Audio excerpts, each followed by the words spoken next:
Hello and welcome to another Retfurb video. Today we're going to be refurbing these 1999 Rockshox SID dual air forks. This will involve stripping down, draining the oil, painting the forks including the crown, refitting, new decals and then adding new oil. So the first thing to do here is remove the air caps and then release the air from the fork. So you notice once you do this the fork will want to compress. This is completely normal due to the pressure change inside.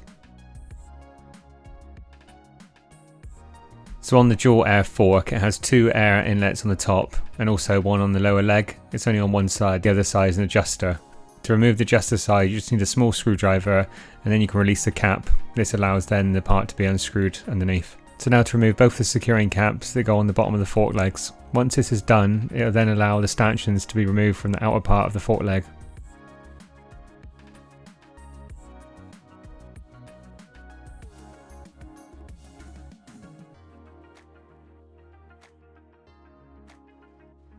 On the right hand leg it was easier to get the spanner in rather than use the socket. I couldn't get the socket on it enough due to where the hub mount is.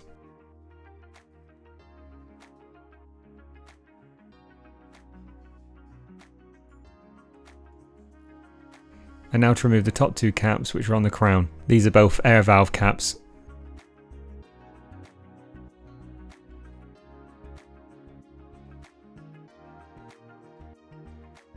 So now both piston rods need to be hammered out from underneath. This needs to be done with a rubber mallet with the nuts on the bottom still. You need to make sure that it's screwed on enough so you can hammer it and it can still move. You don't want to leave it on right on the edge of the thread because you could run the risk of damaging it. Now on the right hand side you need to use a socket for this, purely because you've got the adjusting part that sticks down too low so you can't actually hammer that. So you need to put a socket on there, then hit the socket with a hammer. Once both sides have been released using the hammer, you can then undo the nuts. This will then allow the stanchions to be removed. You can't remove the right hand side piston rod without removing the stanchion first. The left side, the rod will come out on its own. So this is the piston rod out the left hand side. At this point you're now able to remove the stanchions from inside the main part of the fork.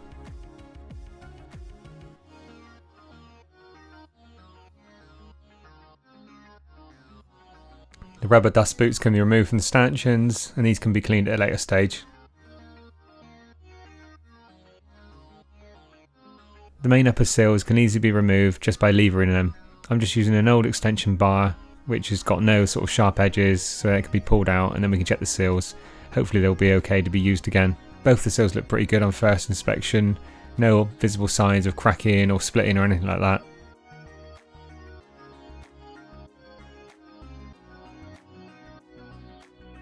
Now to remove the V-brake post mounts.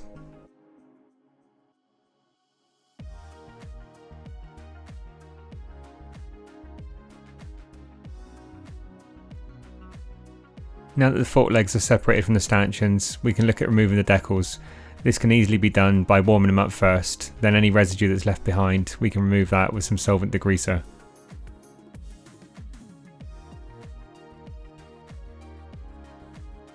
You can see that once the heat is applied to the decal, it peels off quite easily.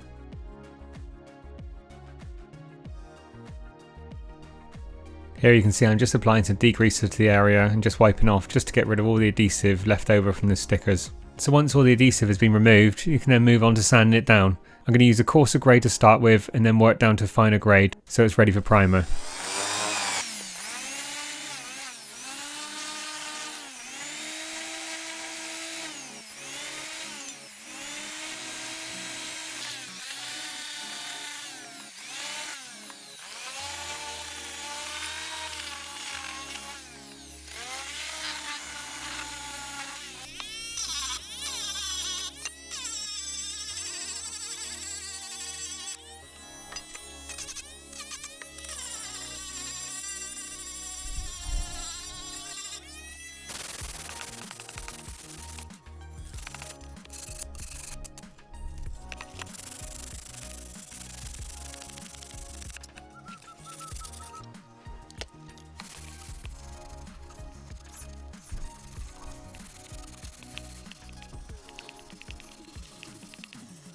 Now that the sanding down's all done, we can now degrease it again and get it ready for primer.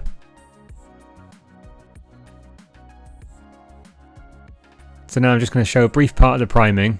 The first thing that needs to be done is just give it a real light gripper coat, and then you can give more heavy coats depending on how much you need to fill. This is obviously a primer filler aerosol. It doesn't go on quite as thick as a normal filler primer that you'd put in a normal spray gun. So that's all the filler primer coats done. Now it's ready to be flattened down with 1000 wet and dry paper. So I'm going to do it wet, and then we can remove any sort of imperfections in the primer. I also sprayed a light dust coat of black over the top just so I could see where I'm rubbing down.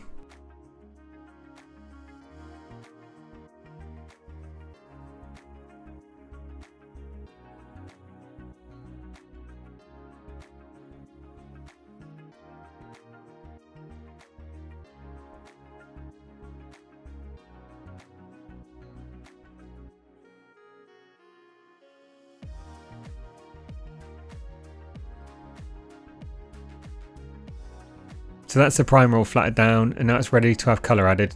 So this is a pre-mixed colour that I'm using. All it's got to be is just mixed down with some thinners and it's ready to go. So a quick stir in this pot just to make sure the colour's mixed, ready to go, and then we can put it in the other pot and then thin it down and make sure it's measured correctly 2:1.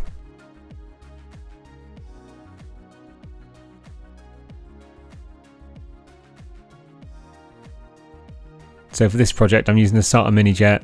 Just makes it nice and light, nice and easy for a small project like this. So I'm not actually going to show the full process of spraying it. I need to get something for my camera to protect it, otherwise it's going to get covered in overspray and I don't want to ruin the lens. So it's one dust coat with a base coat, and then you've got 2 full coats and then another dust coat over the top, and then it's just 2 full coats of lacquer, and that's it, all finished. So now we're going to go around, nib off any bad bits, if there's any dirt in the paint. It wasn't too bad considering it was done outside. So we'll just go over that a bit of wet and dry and then polish it up, and then we can look at getting the decals fitted.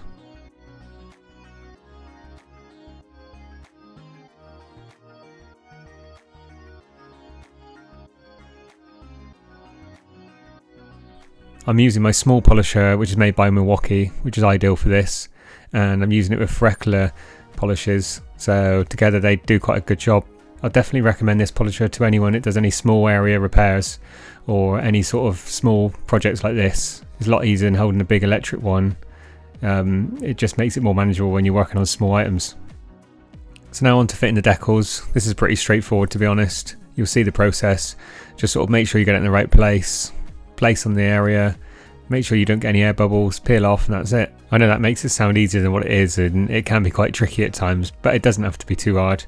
As long as you take your time and just make sure you're getting it right, and when you're putting it down you don't sort of push down all around the edges first, because you will get air bubbles. If you work from the middle out, then you won't have the bubbles.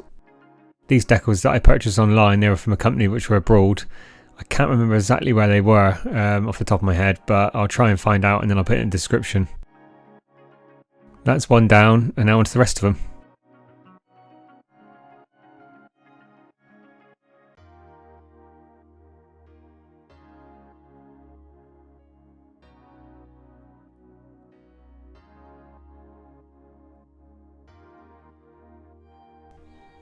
You can see here I'm just carefully trying to line it up as best as I can. You can obviously peel it off a little bit before you finally stick it down. But obviously once you do put it down properly, then you'll find it hard to peel it back up and line it up without causing damage to it.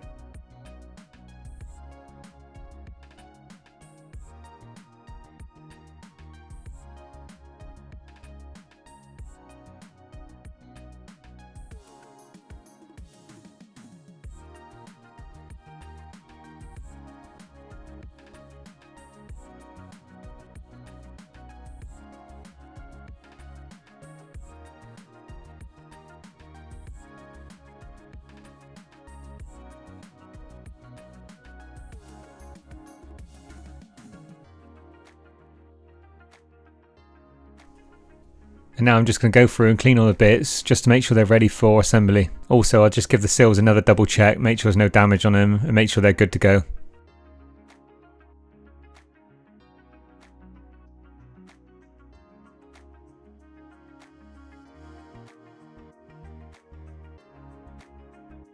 So apparently the parts for a lot of these older SID models are quite hard to get hold of, and if you do find them, people do ask a lot of money for them.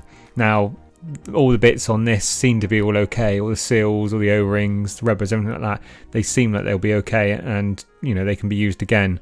But I haven't actually looked to see how difficult they are to replace, if they do need to be done, or in the future if they need to be changed. So I'm hoping they'll be okay for a while yet.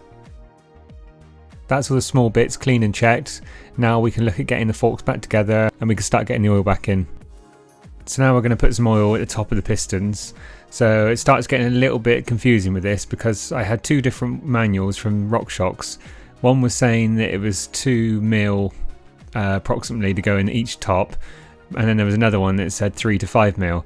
So I'm going to go with the 3 to 5 mil because that makes sense with the lower leg, because on that part it said 100 mil in one side, and I think it was something like 5 mil the other side. I can't remember now, but when I tried putting 100 mil in, it just wouldn't take it. It was way too much. Reading back through it again, it looked like the correct one was 10 mil each side of fluid in the lower legs. So back to it, I'm actually using Fox oils for this because that's what I've got here. So I thought instead of buying the Rockshox stuff, it'll be just the same. It does exactly the same thing. Obviously the blue fluid is thicker, like the red rum, I think it's called. So that's been put in the top, and now we can look at putting the top caps on. I'm not going to screw them on proper tight because I need to paint these upper crowns. So I'm going to leave it so there's a gap, but just make sure that it's sealed. So when I come to paint it, there'll be no edge. And now to put the rubber dust covers back on.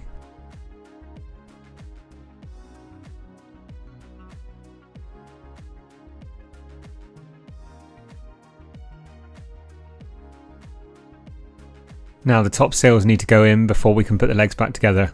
These can just be pressed in by hand. All I did was put a tiny little bit of oil around them just to help them go in. You might have to use a large socket and just push down on top of it with that, or get a rubber mallet to knock them in, only because sometimes they can be a little bit tight. So now I'm just refitting the lower bump stops. These just get pushed on the inner piston rods.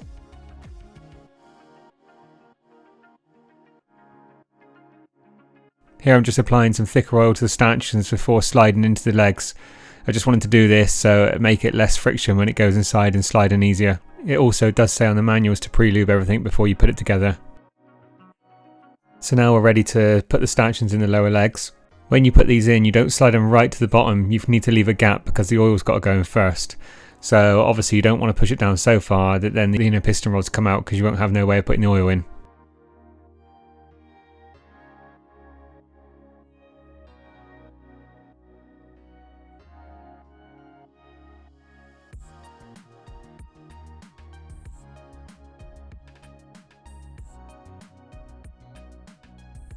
The forks can now be turned upside down, and then we can put 10 ml fluid in each side.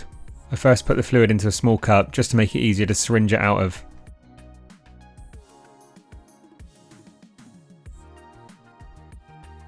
Now that both legs have had the fluid put inside, we can push the crown down with the stanchions, and then the inner piston rod should come out the bottom. Now the bottom screw caps can be screwed back on in place.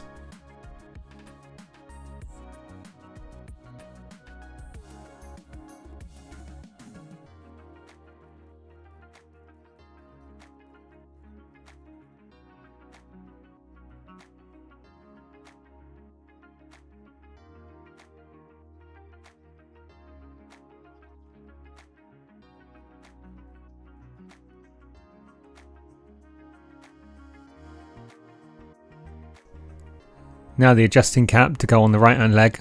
I'm actually always quite skeptical about these little adjusters. I always find on forks that when you do them, they don't actually seem to do much.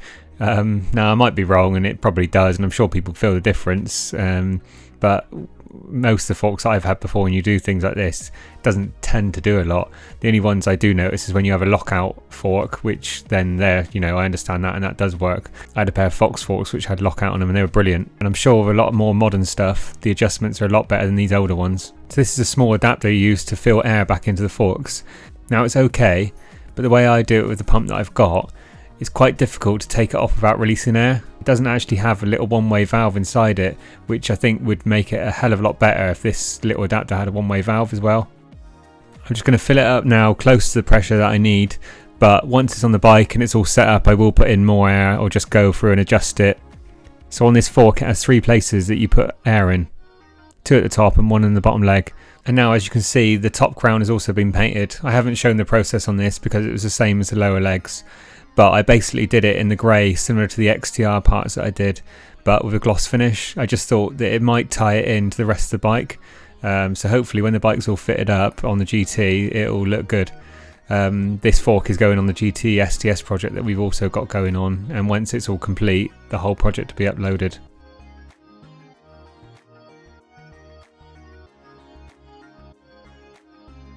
That's it, all completed. I'm really happy with how they've turned out. Thanks for taking the time to watch the video, it's really appreciated, and I hope you enjoyed it. Please like and subscribe, and we'll see you on the next one.